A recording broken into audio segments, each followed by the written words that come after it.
नमस्कार। तो चलिए शुरू करते हैं आज की प्रमुख खबर और उनकी व्याख्या। पहली खबर ये है, बिम्स्टेक को सुरक्षा कवच देगा भारत। 7 सदस्य देश 7 क्षेत्रों में सहयोग का करेंगे नेतृत्व, भारत को सुरक्षा व्यवस्था की जिम्मेदारी। कृषि, कनेक्टिविटी और चिकित्सा क्षेत्र में हर संभव मदद देगा भारत। एक तरह से देखा जाए तो भारत यह तय करने में बड़ी भूमिका निभाएगा कि बिम्स्टेक देशों को किस तरह ज़्यादा सुरक्षा बनाया जाए। प्रधानमंत्री मोदी ने कहा कि बिम्स्टेक को अब ज़्यादा सक्रिय बनना पड़ेगा। उन्होंने सदस्य देशों की क्षेत्रीय सुरक्षा को अधिक प्राथमिकता दिए जाने को अनिवार्य बताया। उन्होंने सदस्य देशों को सुरक्षा के साथ ही कृषि, कनेक्टिविटी और चिकित्सा क्षेत्र में भारत की तरफ से हर संभव मदद का आश्वासन दिया।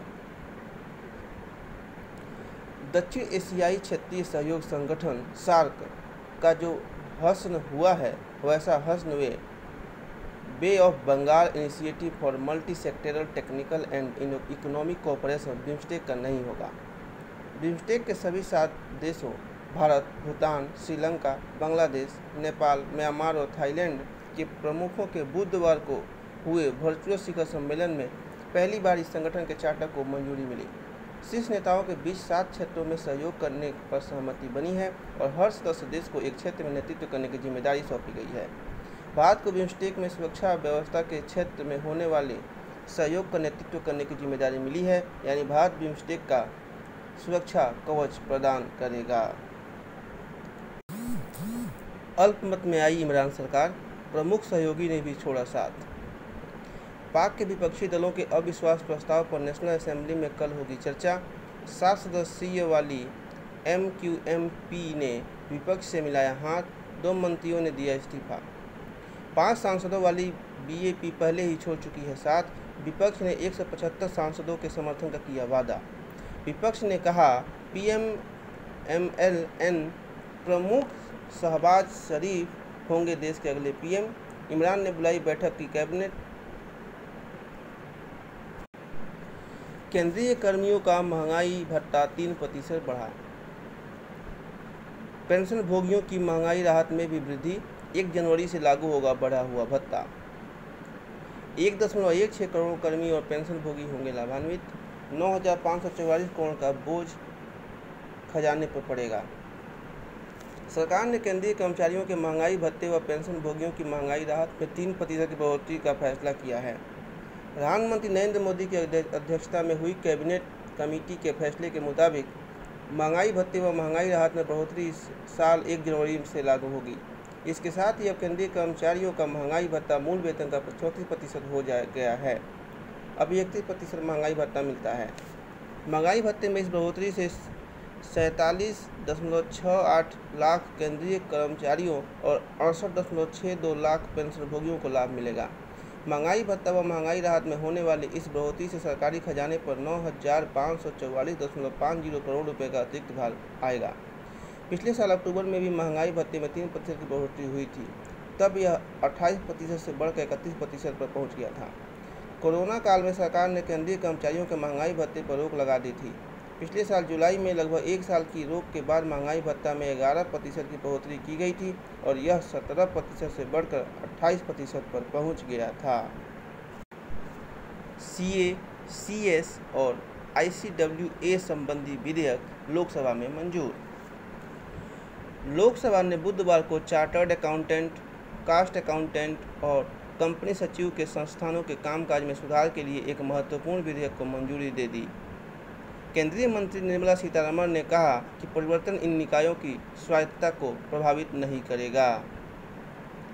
Chartered accountants, cost and works accountants और कंपनी सेक्रेटरी संशोधन विधेयक संबंधित संस्थानों की अनुशासनात्मक समितियों के पीठासीन अधिकारी के रूप में गैर चार्टर्ड अकाउंटेंट CA, गैर लागत लेखाकार और गैर कंपनी सचिव की नियुक्ति को सुगम करेगा। ये 3 संस्थान institute of chartered accountants of India ICAI, institute of cost accountants of India के नाम से जाना जाता था और institute of company secretaries of India है। वित्त और कॉर्पोरेट मामलों की मंत्री निर्मला सीतारमण ने विधेयक पेश करते हुए कहा कि संशोधन से 3 संस्थानों की स्वायत्तता का उल्लंघन नहीं होगा। इसके बजाय यह ऑडिट की गुणवत्ता को बढ़ाएगा और निवेश के माहौल में सुधार करेगा। बिल, जो chartered accountants act 1949, cost and works accountants act 1959 और कंपनी सेक्रेटरीज एक्ट 1980 में संशोधन करता है, विपक्षी सदस्यों द्वारा पेश किए गए संशोधनों को खारिज करने के बाद निचले सदन द्वारा पारित किया गया।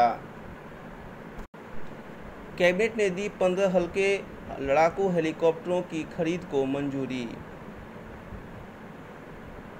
ऊंचाई पर उड़ान भरने और सभी मौसम में मुकाबला करने की क्षमता से लैस है यह हेलीकॉप्टर। चीन से लगती सीमा पर मौजूदा चुनौतियों का सामना करने के लिए सौदा बेहद अहम। प्रधानमंत्री के नेतृत्व वाली सुरक्षा मामलों की कैबिनेट समिति (CCS) ने 3,887 करोड़ रुपये की लागत से स्वदेश में विकसित 15 हल्के लड़ाकू हेलीकॉप्टरों (LCH) की खरीद को बुधवार को मंजूरी दे दी। रक्षा मंत्रालय ने कहा कि इनमें से 10 हेलीकॉप्टर भारतीय वायुसेना के लिए और 5 भारतीय थल सेना के लिए होंगे। मंत्रालय ने कहा, CCS ने 3,887 करोड़ रुपये की लागत से 15 हल्के लड़ाकू हेलीकॉप्टर (LCH) लिमिटेड सीरीज उत्पादन की खरीद के साथ साथ 377 करोड़ रुपये के बुनियादी ढांचों की प्रणाली को मंजूरी दी है। बिहार में संशोधित हुआ शराबबंदी कानून, पी कर पकड़े गए तो मिलेगी जमानत। बहुप्रतीक्षित विधेयक विधानमंडल के दोनों सदनों से पारित। पहले होती थी जेल की सजा, अब जुर्माना देकर बच सकेंगे। हर जिले में कम से कम एक विशेष न्यायालय। शराबबंदी कानून को सख्ती से लागू करने के लिए राज्य में 74 विशेष न्यायालयों का गठन किया गया है। राज्य सरकार पटना उच्च न्यायालय की सलाह से कार्यपालक मजिस्ट्रेटों की तैनाती करेगी। कुछ और नए प्राविधान: शराब की थोक बरामदगी किसी ऐसे अस्थायी परिसर से होती है जिसे सील बंद नहीं किया जा सकता है तो कलेक्टर के आदेश से ऐसे परिसर को ध्वस्त किया जा सकता है। बिहार में शराबबंदी कानून में संशोधन का बहुप्रतीक्षित विधेयक बुधवार को विधानमंडल के दोनों सदनों से पारित हो गया। राज्यपाल की स्वीकृति के बाद यह कानून का रूप लेगा और यथाशीघ्र प्रभावी हो जाएगा। पुराने कानून में सबसे बड़ा बदलाव यह किया गया है कि शराब पीते पकड़े जाने पर जेल भेजने के बदले जुर्माना देकर छोड़ा जा सकता है। उत्पाद एवं मद्य निषेध मंत्री सुनील कुमार ने सदन में बिहार मद्य निषेध और उत्पाद संशोधन विधेयक 2022 पेश करते हुए कहा कि इससे अदालतों में मुकदमों की संख्या कम होगी और शराब के बड़े कारोबारियों के खिलाफ सख्त कार्रवाई करने में मदद मिलेगी। 2016 के मूल कानून में बदलाव के बाद अब शराब पीते हुए पकड़े जाने पर जुर्माना देकर छोड़ने का प्रावधान किया गया है। अगर कोई शराब या मादक द्रव्य के प्रभाव में पाया जाता है तो उसे तुरंत गिरफ्तार कर नजदीकी कार्यपालक मजिस्ट्रेट के समक्ष प्रस्तुत किया जाएगा। सरिस्का टाइगर रिजर्व में लगी आग पर प्रधानमंत्री ने जताई चिंता। राजस्थान के अलवर जिले के सरिस्का टाइगर रिजर्व उन वन क्षेत्र में लगी आग अब तक 20 वर्ग किलोमीटर क्षेत्र में फैल गई है। प्रधानमंत्री नरेंद्र मोदी ने इस पर गंभीर चिंता जताई है। बुधवार को उन्होंने राजस्थान के मुख्यमंत्री अशोक गहलोत से बात की और हर संभव मदद का भरोसा भी दिलाया। टाइगर रिजर्व में लगी आग पर काबू पाने का काम युद्ध स्तर पर चल रहा है। आग बुझाने के काम में सेना और वायुसेना के हेलीकॉप्टरों को भी लगाया गया है। इसके अलावा आपदा मोचन बल के कर्मचारियों का भी उतारा गया है। साथ ही आसपास के गांवों के लोग भी अपने अपने तरीके से आग को काबू करने की कोशिशों में जुटे हैं। कल से गेहूं खरीद शुरू, किसानों को इस बार मिलेगा बढ़िया दाम। खरीद में सरकार की होगी जेब ढीली क्योंकि खुले बाजार में दाम ज़्यादा। चालू सीजन में 4.44 करोड़ टन गेहूं खरीद का लक्ष्य। 21 मार्च तक 70.35 लाख टन हो चुका गेहूं का निर्यात। चालू रबी मार्केटिंग सीजन गेहूं की औपचारिक सरकारी खरीद शुक्रवार से शुरू हो रही है। इसके लिए खाद्य मंत्रालय के साथ संबंधित सभी गेहूं उत्पादक राज्यों में तैयारी पूरी कर ली गई है। अनाज मंडियों में इस बार गेहूं की खरीद के लिए सरकार को कड़ी मेहनत करनी पड़ सकती है क्योंकि देश की ज़्यादातर मंडियों में दाम केंद्र सरकार के घोषित न्यूनतम समर्थन मूल्य MSP के मुकाबले अधिक बोला जा रहा है। वैसे यह स्थिति किसानों के साथ सरकार के लिए भी लाभप्रद साबित हो सकती है। किसानों को जहां उनकी उपज का लाभकारी मूल्य प्राप्त होगा, वहीं सरकार को खाद्य सब्सिडी घटाने मदद मिल सकती है। आरआरबी ने जारी किए संशोधित परिणाम। नॉन तकनीकी पॉपुलर कैटेगरी के सेकेंड स्टेज सीबीटी के लिए 20 गुना यूनिक अभ्यर्थियों का परिणाम जारी। रेलवे भर्ती बोर्ड ने नॉन तकनीकी पॉपुलर कैटेगरी एनटीपीसी भर्ती के लिए संशोधित रिवाइज्ड परिणाम जारी कर दिया। यह परीक्षा 28 दिसंबर 2020 से 21 जुलाई 2021 के बीच आयोजित हुई थी। इस बार NTPC second stage computer based test CBT के लिए 20 गुना अभ्यर्थियों यूनिक का रिजल्ट दिया गया है। इस भर्ती परीक्षा के माध्यम से रेलवे में एनटीपीसी के कुल 35,281 पदों पर नियुक्ति होगी। इस परीक्षा के लिए देश भर से लगभग 1.25 करोड़ अभ्यर्थियों ने आवेदन किया था। सीबीटी 1 में बेहतर परिणाम के आधार पर पद से 20 गुना यूनिक अभ्यर्थियों को पी लेवल वाई सीबीटी 2 के लिए शॉर्ट लिस्ट किया गया है। ये सभी अभ्यर्थी अलग अलग हैं। एनटीपीसी भर्ती में जिन अभ्यर्थियों को पहले सीबीटी 1 में सफल घोषित किया गया है, वे सफल ही रहेंगे। एक्सिस बैंक ने 12,325 करोड़ में खरीदा सिटी का रिटेल बिजनेस। सिटी भारत छोड़ने वाला पहला बैंक नहीं। 2000 में ऑस्ट्रेलिया एंड न्यूजीलैंड बैंक ने भारतीय परिचालन समेट लिया। 2011 में ड्यूश बैंक ने भारत में क्रेडिट कार्ड कारोबार बंद कर दिया। 2012 में बार्कलेज ने भारतीय परिचालन में बड़ी कटौती की थी। 2013 में यूबीएस ने भारतीय परिचालन बंद करने की घोषणा की। 2016 में Commonwealth bank of Australia, royal bank of Scotland और एचएसबीसी ने भारतीय परिचालन में कटौती की। 2020 में बीएनपी पारिबा ने भारत में वेल्थ मैनेजमेंट कारोबार बंद किया। विलय के बाद ऐसा होगा एक्सिस बैंक। 1.1 करोड़ से अधिक हो जाएगी बैंक के क्रेडिट कार्ड धारकों की संख्या, जो अभी 86 लाख है। तीसरा सबसे बड़ा क्रेडिट कार्ड ग्राहकों वाला बैंक हो जाएगा भारत में 4.70 लाख करोड़ के करीब होगा रिटेल बिजनेस बुक का आकार। अब खबर बिहार से। कार्यशैली में बदलाव जरूरी। प्रदेश में उच्च शिक्षा का स्तर सुधारने के लिए विश्वविद्यालयों में प्रशासनिक और आर्थिक अनुशासन कायम करना जरूरी है, जिसका अभी अभाव दिखता है। प्रदेश में उच्च शिक्षा का स्तर सुधारने के लिए विश्वविद्यालयों की कार्यशैली में बदलाव बेहद जरूरी है। इसके लिए सभी विश्वविद्यालयों में प्रशासनिक और आर्थिक अनुशासन कायम करना चाहिए, जिसका अभी अभाव दिखता है। इसके चलते उच्च शिक्षा के क्षेत्र में गुणवत्ता सुधार अभी अपेक्षित गति नहीं पकड़ पा रहा है। नए वित्तीय वर्ष में सरकार ने सभी विश्वविद्यालयों का परफॉर्मेंस ऑडिट अनिवार्य करके इस दिशा में प्रभावी कदम उठाया है। प्रयास होना चाहिए कि यह पूरी तरह पारदर्शी हो, ताकि इस पर सवाल उठाने की कोई गुंजाइश शेष नहीं रहे। कई वर्षों से विश्वविद्यालयों के आय एवं व्यय का अंकेक्षण नहीं हुआ है। इस कार्य को भी यथाशीघ्र संपन्न कराना चाहिए। सरकार के लिए समझना जरूरी है कि विकास कार्यों के लिए प्रदत्त अनुदान की राशि विश्वविद्यालयों द्वारा कहां और किस तरह खर्च की गई है। सबसे बड़ी समस्या शैक्षिक सत्र के विलंब की है। यह पूरी तरह से व्यवस्था का सवाल है। विश्वविद्यालय यदि इच्छा शक्ति का परिचय दे तो इस समस्या का समाधान बहुत कठिन नहीं है। समय पर परीक्षा नहीं होने से बड़ी संख्या में विद्यार्थियों का भविष्य अधर में लटका हुआ है। यदि परीक्षा हुई भी तो परिणाम काफ़ी देर से आता है और उसमें भी अक्सर त्रुटियों की भरमार रहती है।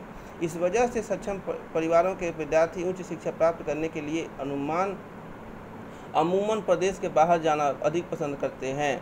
इस स्थिति में तत्काल बदलाव जरूरी है। इसके लिए शैक्षिक सत्र को नियमित करने के साथ गुणवत्ता सुधार की दिशा में ठोस कदम उठाने होंगे। अब अंतर्राष्ट्रीय खबर। वादे के बावजूद कम नहीं हुए रूसी हमले। तुर्की में रूस ने कीव और चार्निहिव के लिए दिया है आश्वासन। 1 लाख से ज़्यादा फंसे हैं चार्निहिव में खाद्यान्न दवाओं का संकट। करीब 5 हफ्ते बीतने के बावजूद यूक्रेन पर रूसी हमले की रफ्तार कम नहीं हुई है। बुधवार को राजधानी कीव के बाहरी इलाकों चार्निहिव, खार्किव, मारिपोल आदि पर रूसी हमले जारी हैं। मंगलवार को तुर्की में हुई दोनों देशों की वार्ता में रूस ने कीव और चार्निहिव पर हमले कम करने का आश्वासन दिया था, लेकिन चार्निहिव के मेयर बदालिस्लाव सेंको ने कहा कि बीते 24 घंटे में उनके शहर पर रूसी हमले बढ़ गए हैं। यही स्थिति कीव के बाहरी इलाकों में है। अमेरिकी अधिकारियों ने कहा है कि सैटेलाइट तस्वीरों से पता चला है कि रूसी सेना कीव के बाहरी इलाकों से हट नहीं रही है, बल्कि वहां पर सैन्य टुकड़ियों की अदला बदली और उन्हें नए ठिकानों पर तैनात कर रही है। तुर्की में रूसी प्रतिनिधिमंडल ने आपसी विश्वास बढ़ाने के लिए कीव और चार्निहिव पर हमले कम करने का आश्वासन दिया था। यूक्रेन के प्रमुख शहर चार्निहिव पर रूसी सेना ने बीते 4 हफ्तों में भीषण हमले किए हैं। इसके चलते वहां पर भारी बर्बादी हुई है। यहां से बड़ी संख्या में बच्चों, बुजुर्गों और महिलाओं का पलायन हुआ है। बावजूद इसके 1 लाख से ज़्यादा लोग वहां पर फंसे हुए हैं। अब खबर खेल के मैदान से। काम आया आरसीबी का तुरुप का इक्का। 10.75 करोड़ रुपए के हथसंगा की बदौलत आरसीबी ने केकेआर को हराया। रॉयल चैलेंजर्स बेंगलुरु आरसीबी ने जब मेगा नीलामी में से पहले अपने मुख्य स्पिनर युजवेंद्र सिंह चहल को रिलीज किया तो लगा कि वह उन्हें नीलामी में अपने साथ जोड़ेंगे, लेकिन ऐसा नहीं हुआ। आरसीबी ने तो चहल पर बोली ही नहीं लगाई। मुंबई इंडियंस, दिल्ली कैपिटल्स और सनराइजर्स हैदराबाद से लड़ते हुए राजस्थान रॉयल्स ने 2 करोड़ के आधार मूल्य वाले चहल को 6.50 करोड़ रुपए में अपने साथ जोड़ा। मेगा नीलामी में आरसीबी तो कुछ और ही सोच कर आई थी। उसे 24 साल के श्रीलंका के पिनादुवेज वानिंदु हथसंगा डिसिल्वा को खरीदना था। आरसीबी ने 1 करोड़ आधार मूल्य वाले हथसंगा को सनराइजर्स हैदराबाद और पंजाब किंग्स से भिड़ते हुए 10.70 करोड़ रुपए की भारी भरकम रकम में खरीदा। पृथ्वी पर आज आ सकता है सौर तूफान। सूर्य पर एक ही स्थान पर कम से कम 17 बार तेज लपटें उठती देखी गई। 2022 में सूर्य के अपेक्षाकृत शांत रहने की उम्मीद। रिपोर्ट के अनुसार वर्ष 2022 में कुल मिलाकर सूर्य से अपेक्षाकृत शांत रहने की उम्मीद है। दिसंबर 2019 से शुरू हुआ 11 साल का सौर चक्र अभी शुरुआती दौर में है। 11 साल के इस सौर चक्र में आमतौर पर शुरुआत में कम सनस्पॉट, धब्बे और कम विस्फोट होते हैं। 2025 में इस समय चक्र के मध्य में होंगे, तब सूर्य पर हलचल बहुत तेज देखने को मिल सकती है। विज्ञानी इस बात पर बहस कर रहे हैं कि वर्तमान सौर चक्र कितना तीव्र होगा। वैसे अब तक के पूर्वानुमानों से संकेत मिलता है कि सनस्पॉट की औसत संख्या सामान्य से कम हो सकती है। ऐसा अनुमान है कि आवेशित कणों से निम्न व मध्यम तीव्रता के भूचुंबकीय तूफान आ सकते हैं। माना जाता है कि अधिक तीव्रता वाले सौर तूफान बिजली की लाइनों और उपग्रहों को प्रभावित कर उनमें खराबी पैदा कर सकते हैं। अब खबर अनुसंधान से। हृदय और रक्त वाहिनियों में जलन का मिल सकता है आसान इलाज। मैसाचुसेट्स जनरल हॉस्पिटल के शोधकर्ताओं की अगुवाई में हुए एक अध्ययन से हृदय और रक्त वाहिनियों में होने वाले जलन या सूजन के इलाज की एक नई उम्मीद जगी है। शोधकर्ताओं ने पाया है कि बोन मैरी में पाए जाने वाले बी सेल्स द्वारा उत्पादित एसिटलकोलिन नामक chemical messenger white blood cells के बनने की प्रक्रिया को रोककर हृदय और रक्त वाहिनियों में जलन को रोका जा सकता है। इस प्रक्रिया से वैज्ञानिकों को कार्डियोवास्कुलर इन्फ्लेमेशन का इलाज ढूंढने में आसानी हो सकती है। यह शोध नेचर इम्यूनोलॉजी जर्नल में प्रकाशित हुआ है। अध्ययन के वरिष्ठ लेखक और एमजीएच के सेंटर फॉर सिस्टम बायोलॉजी के मुख्य अनुसंधानकर्ता मैथियस नहरेंडोर्फ ने बताया कि तंत्रिका तंत्र केमिकल मैसेंजर या न्यूरोट्रांसमीटर के जरिए ब्लड सेल्स के निर्माण में भूमिका निभाता है।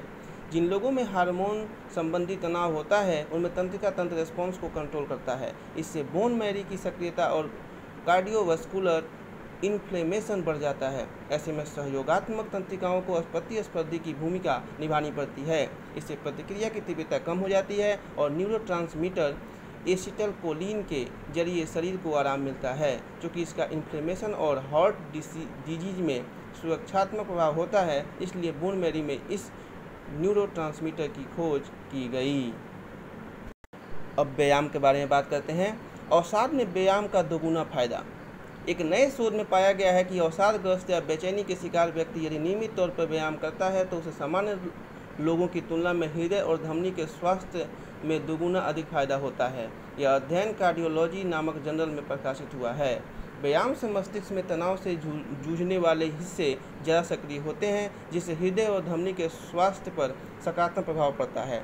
अवसादग्रस्त या बेचैन रहने वाले जो लोग प्रति सप्ताह 150 मिनट तक मध्यम तीव्रता वाले व्यायाम करते हैं, उनमें सामान्य लोगों की तुलना में कार्डियोवास्कुलर रोगों का जोखिम 22% तक कम हुआ, जबकि सामान्य लोगों में यह 10% रहा। शोधकर्ताओं के मुताबिक यह फायदा मस्तिष्क में तनाव से मुकाबला करने वाले तंत्र को होने वाले लाभ से जुड़ा है। अब सवालों पर डालते हैं कुछ नज़र। भारत के पहले डाकघर की शुरुआत कहाँ हुई थी? 1774 में आज ही बंगाल के तत्कालीन गवर्नर वारेन हेस्टिंग्स ने कलकत्ता, अब कोलकाता में पहला डाकघर बनवाया था। अंग्रेजों ने इसकी शुरुआत पहले अपने व्यापारिक हितों को ध्यान में रखकर की थी। समरा के साथ यह व्यवस्था आमजन के लिए संदेशों के आदान प्रदान का अहम माध्यम बन गई। भारत की पहली महिला डॉक्टर थी आनंदीबाई जोशी। 1865 में आज ही पुणे में भारत की पहली महिला डॉक्टर आनंदीबाई जोशी का जन्म हुआ था। 9 साल की उम्र में ही शादी हो गई थी। 14 की उम्र में मां बनी। 10 दिन में ही गंभीर बीमारी से पीड़ित नवजात की मौत के बाद डॉक्टर बनने की ठानी है। उन्होंने 19 साल की उम्र में अमेरिका से MD की डिग्री हासिल कर ली थी। यह डिग्री पाने वाली वह पहली भारतीय महिला थी। भारत लौटकर कोल्हापुर रियासत के अल्बर्ट एडवर्ड अस्पताल के महिला वार्ड में प्रभारी चिकित्सक के पद पर नियुक्त हुई। 26 फरवरी 1887 को महज 22 साल की उम्र में बीमारी के कारण उनका निधन हो गया। इसी के साथ आज के समाचार यहीं समाप्त हुए। धन्यवाद।